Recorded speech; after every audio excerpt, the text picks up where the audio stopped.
La última vez que Dios te habló, tú estabas distraído, no estabas de rodillas, no había música de fondo ni silencio preparado.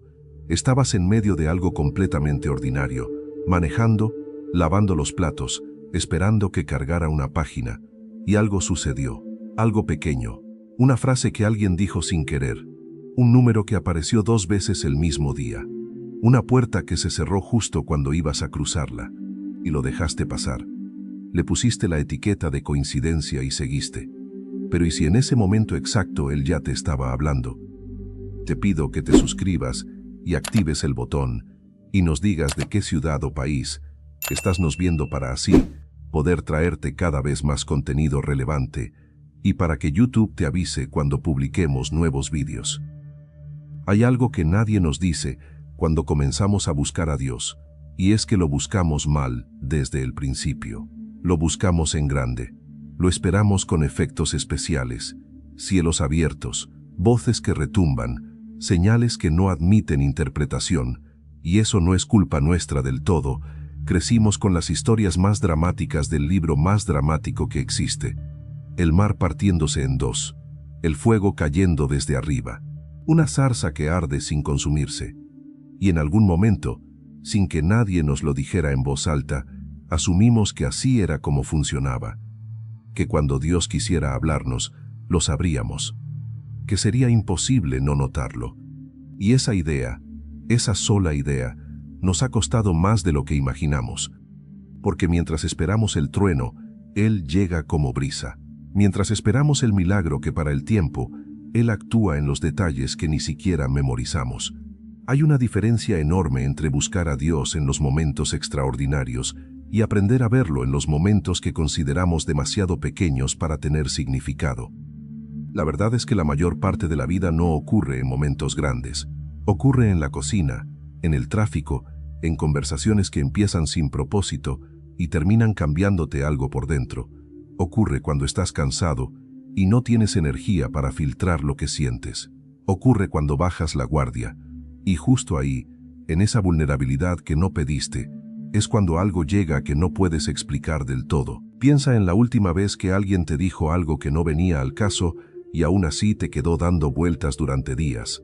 Una frase suelta, una observación que esa persona hizo sin saber nada de lo que tú estabas viviendo. Y sin embargo, aterrizó exactamente donde necesitabas que aterrizara. ¿Qué hiciste con eso? ¿Lo pensaste un rato y lo olvidaste? ¿Lo llamaste casualidad y seguiste con tu día? O piensa en ese momento en que ibas a tomar una decisión y algo te detuvo. No fue miedo exactamente. No fue lógica. Fue algo más difícil de nombrar. Una incomodidad interna. Una resistencia que no tenía causa racional.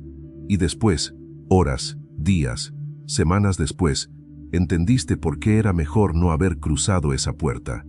Nadie nos enseña a leer esos momentos. Nos enseñan a orar, a ayunar, a pedir, pero no nos enseñan a recibir de esta forma, a estar suficientemente quietos como para notar que ya nos están respondiendo y que la respuesta no llega en el idioma que esperábamos. Hay algo que Elías vivió en el desierto que me parece más revelador que cualquier milagro que haya protagonizado antes. Después del gran viento, después del terremoto, después del fuego, que son exactamente las cosas que asociamos con lo divino, Dios no estaba en ninguna de ellas. Estaba en el silbo apacible, en la voz quieta y delicada, en lo que casi no se oye si uno no ha aprendido a callarse. Eso no es poesía, es una advertencia. Estamos tan entrenados para el ruido que el silencio nos incomoda.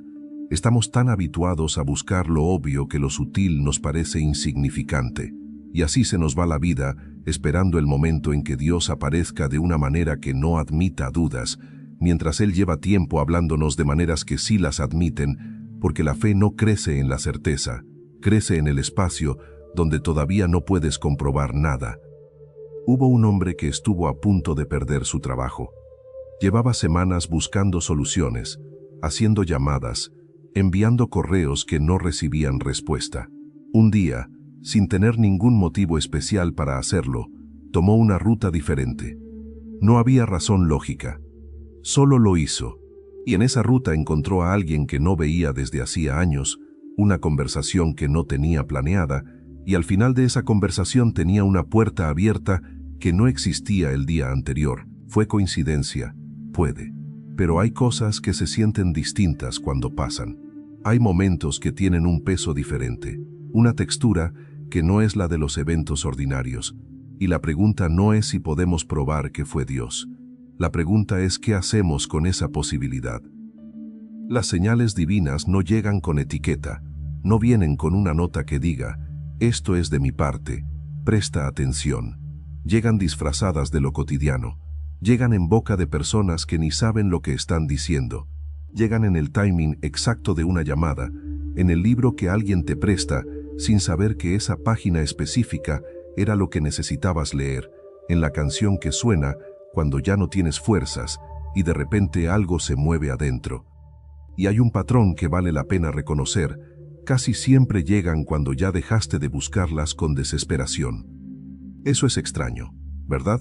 Cuando estamos en modo de búsqueda activa, forzada, ansiosa, necesito una señal, Dios, necesito saber qué hacer, generalmente no encontramos nada que nos convenza, pero cuando llegamos a un punto de rendición, cuando soltamos el control aunque sea por unas horas, cuando decimos, no sé, en lugar de seguir calculando, ahí es cuando algo aparece, no siempre de inmediato, pero aparece.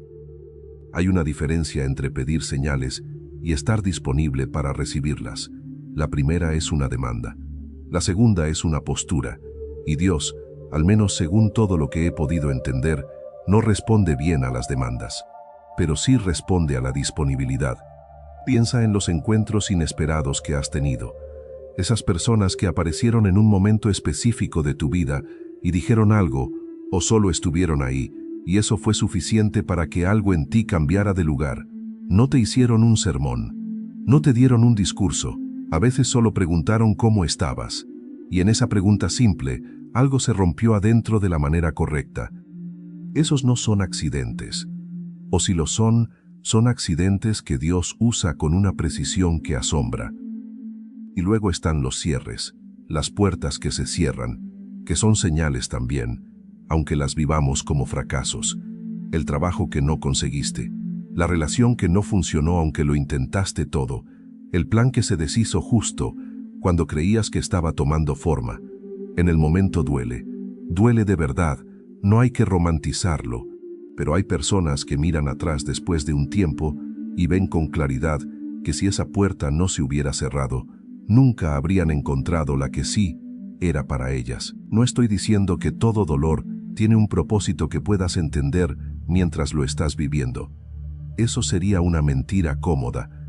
Estoy diciendo que hay puertas que se cierran con una firmeza que no es aleatoria, y que a veces la señal más poderosa que recibirás no es algo que se abre, es algo que no te deja pasar. El problema más real que tenemos con todo esto no es la falta de señales, es la falta de quietud para percibirlas.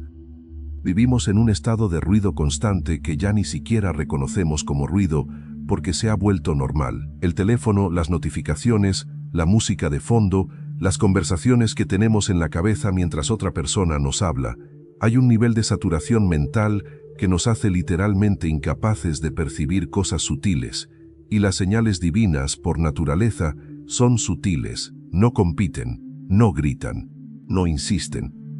Y eso nos pone en una posición incómoda, porque implica que para recibirlas necesitamos hacer algo que va en contra de casi todo lo que el mundo moderno nos pide, detenernos, no por mucho tiempo, no necesariamente en un retiro espiritual en el monte, solo detenerse, unos minutos al día de silencio real, sin música, sin pantalla, sin agenda, solo estar. Y en ese estar, aprender a notar lo que ya está sucediendo adentro, porque una parte importante de las señales divinas no llega desde afuera, llega como una certeza interior que ya estaba ahí, pero que el ruido tapaba. Hay momentos en que sabes algo sin poder explicar cómo lo sabes. Tienes la convicción de que algo está mal, o de que algo está bien, o de que necesitas ir a cierto lugar o llamar a cierta persona, y no hay una razón lógica que lo justifique completamente. Esa voz interna y esa intuición que no siempre se equivoca, aunque tampoco siempre acertemos a interpretarla, es parte de lo que tenemos que aprender a distinguir del miedo, de la ansiedad, del deseo disfrazado de corazonada. Y eso lleva tiempo. No es un switch que se activa. Es una práctica. Es algo que se desarrolla con el uso y que se atrofia cuando no lo ejercitamos. Porque la sensibilidad espiritual no es un don que tienen algunos y otros no. Es una capacidad que todos tenemos y que la mayoría nunca desarrolla porque nadie le dijo que era algo que podía trabajar. Nos dijeron que o nacías con fe o no la tenías, que o eras espiritual o eras racional, como si fueran categorías que se excluyen mutuamente. Y mientras creíamos eso, dejamos de lado algo que era nuestro desde siempre. La resistencia también es parte del proceso. Cuando empezamos a percibir señales, una parte nuestra inmediatamente quiere encontrar la explicación racional. El cerebro hace bien su trabajo, Mangen Stil Kunsal, clasifica, reduce, etiqueta, y esa capacidad es valiosa, pero cuando se convierte en un mecanismo automático de descarte, nos roba algo, nos quita la posibilidad de habitar la pregunta. Porque quizás la pregunta correcta no es, ¿esto fue una señal o fue casualidad? La pregunta correcta es, ¿qué me está pidiendo esto que haga, piense o sienta? Si cambias la pregunta, cambia todo lo que viene después. Pero hay algo que no te he dicho todavía, algo que cambia la manera en que lees todo lo anterior. Hasta ahora hemos hablado de señales como si el problema fuera solo aprender a verlas, como si bastara con estar más quieto, más atento, más disponible. Y eso es verdad, pero es solo la mitad de la historia. La otra mitad es más incómoda, porque implica que hay momentos en que sí vemos la señal, sí la reconocemos, y aún así miramos para otro lado, no por distracción, no por falta de sensibilidad espiritual, por miedo a lo que implica seguirla. Hay una diferencia enorme entre no ver una señal y no querer verla, y la segunda es mucho más común de lo que nos gusta admitir, porque las señales divinas, cuando son reales, casi nunca apuntan hacia la comodidad, casi nunca confirman que puedes seguir exactamente como estás. Suelen apuntar a un cambio, una conversación que has estado evitando. Es una decisión que ya sabes que tienes que tomar, pero para la que todavía no te sientes listo. A soltar algo que llevas tiempo sosteniendo, porque soltarlo implica admitir que esa parte de tu vida no funcionó como esperabas. Y entonces el mecanismo de racionalización entra en acción. Lo que antes llamabas señal, ahora lo llaman coincidencia. Lo que antes sentías como una certeza interior, ahora lo llamas ansiedad. No porque hayas cambiado tu capacidad de percepción, sino porque el costo de seguir esa señal de pronto se hizo demasiado visible. Esto no es debilidad, es humano.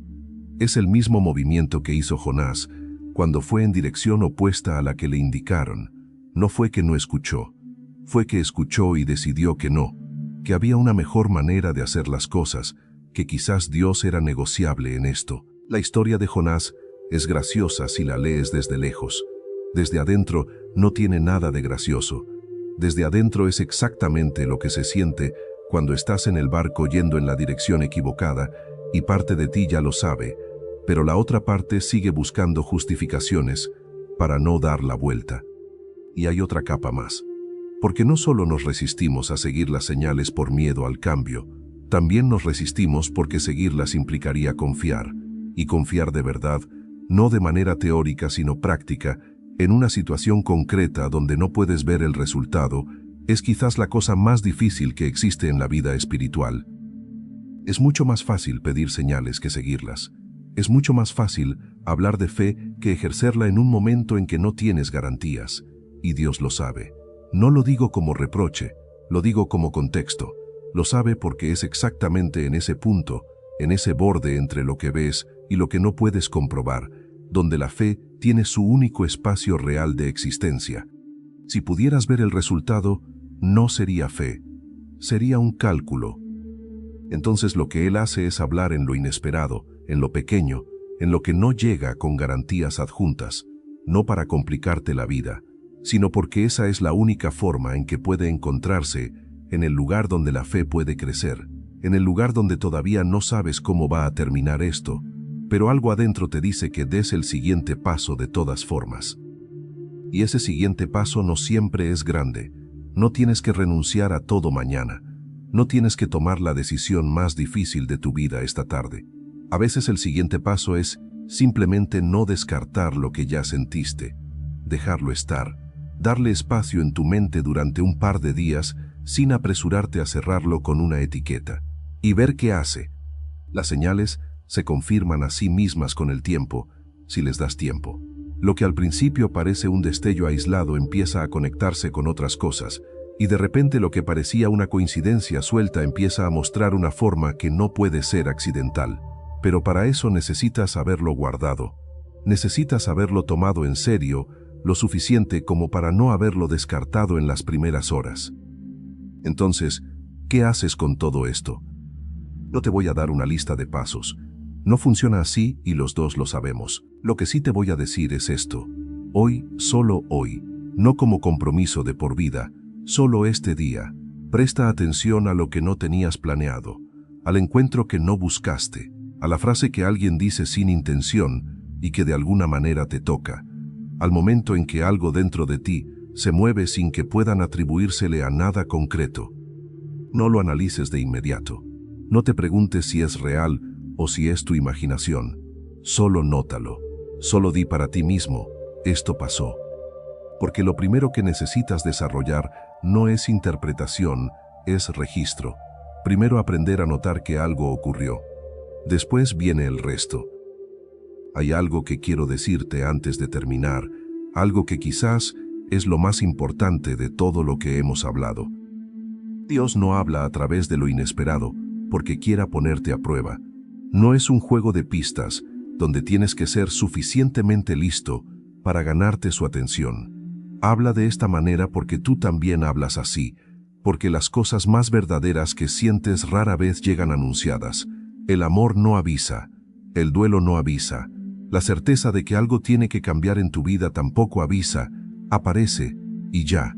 Y si Él te hizo a ti, tiene sentido que se comunique en el mismo idioma en que funciona lo más profundo de lo que eres. No en el idioma del protocolo, en el idioma de lo vivo. Lo inesperado no es un error en el plan, es el plan. Y la próxima vez que algo llegue sin anunciarse, algo pequeño, algo que no encaja del todo en tu lógica, algo que se queda contigo más tiempo del que debería, antes de llamarlo casualidad, hazle una sola pregunta. ¿Y si esto es exactamente para mí? No tienes que responder en ese momento, solo hazla. Ahí empieza todo. Esta fue otra historia llena de fe y esperanza aquí, en Hablando con Dios. Cada relato que compartimos nos recuerda que incluso en los momentos más oscuros, la luz de Dios nunca deja de brillar. A veces, las pruebas que enfrentamos no son castigos, sino caminos que nos acercan a su propósito. Si este mensaje tocó tu corazón o te hizo reflexionar, cuéntanos en los comentarios. ¿Qué enseñanza te dejó esta historia? Nos encantará leerte. No olvides suscribirte y activar la campanita para seguir recibiendo más historias que fortalezcan tu fe, inspiren tu espíritu y te recuerden que Dios siempre tiene el control. Cada semana te esperamos con nuevos mensajes, testimonios y relatos bíblicos que transforman el alma y renuevan la esperanza. Comparte este video con alguien que necesite una palabra de aliento hoy. Y recuerda, cuando hablas con Dios, nada es imposible. Hasta el próximo video, que Dios te bendiga.